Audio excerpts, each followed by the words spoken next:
চলতি মৌসুমে বরগুনার পাথরঘাটায় মুগ ডালের ভালো ফলন হয়েছে। স্বল্প খরচে ও কম পরিশ্রমে অধিক লাভজনক হওয়ায় এই অঞ্চলের কৃষকেরা এখন মুগ ডাল চাষে উৎসাহ পাচ্ছেন। উপকূলীয় এই উপজেলার মাঠের পর মাঠ ভরে উঠেছে সোনালী ও সবুজ মুগ ডালে। অনুকূল আবহাওয়া এবং কৃষি অফিসের দিক নির্দেশনায় লক্ষ্যমাত্রার চেয়েও বেশি জমিতে ডাল চাষ হওয়াতে কৃষকদের মুখেও সাফল্যের হাসি। বরগুনার পাথরঘাটা থেকে তাওহিদুল ইসলাম শুভর তথ্যচিত্রে আরও জানাচ্ছেন লামিয়া তানজিল মাহমুদ। এখন ঘরেই হবে বিয়ে বাড়ির পোলাও, যদি থাকে আকিজ এসেনশিয়াল সুগন্ধি চিনি গুঁড়া চাল।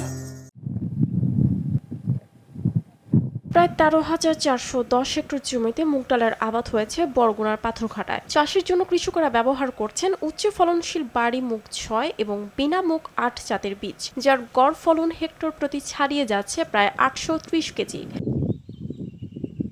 উৎপাদনের লক্ষ্যমাত্রা ধরা হয়েছে কয়েক হাজার মেট্রিক টন, যার বাজার মূল্য হতে পারে শত কোটি টাকারও বেশি। ১ হেক্টর জমিতে চাষাবাদে খরচ হয় ১৫ থেকে ১৮ হাজার টাকা। ফলন ভালো হলে খরচ বাদে প্রায় ৫০ হাজার টাকা লাভ করা সম্ভব। ২ মাসের মধ্যেই ফসল ঘরে তোলা যায় এবং অন্যান্য ফসলের তুলনায় সার ও সেচ কম লাগে, তবে ওষুধের পরিমাণ কিছুটা বেশি। ৩.৫ কিলো টাকা ডাল দিছি, খরচ গেছে ম্যাক্সিমাম ১২-১৩ হাজার টাকা সওয়ানি। ওষুধ পানি গেছে প্রায় ১০,০০০ টাকার উপরে খরচ। আবালাম লইয়া তখন ৪ মন ৫ মন তো হইবে কুড়ায়, ৪-৫ মন হলে দেন ২০,০০০ টাকা ডাল হবে। কৃষকদের সহযোগিতায় নিবেদিত আছে কৃষি বিভাগ, জানালেন এক কর্মকর্তা।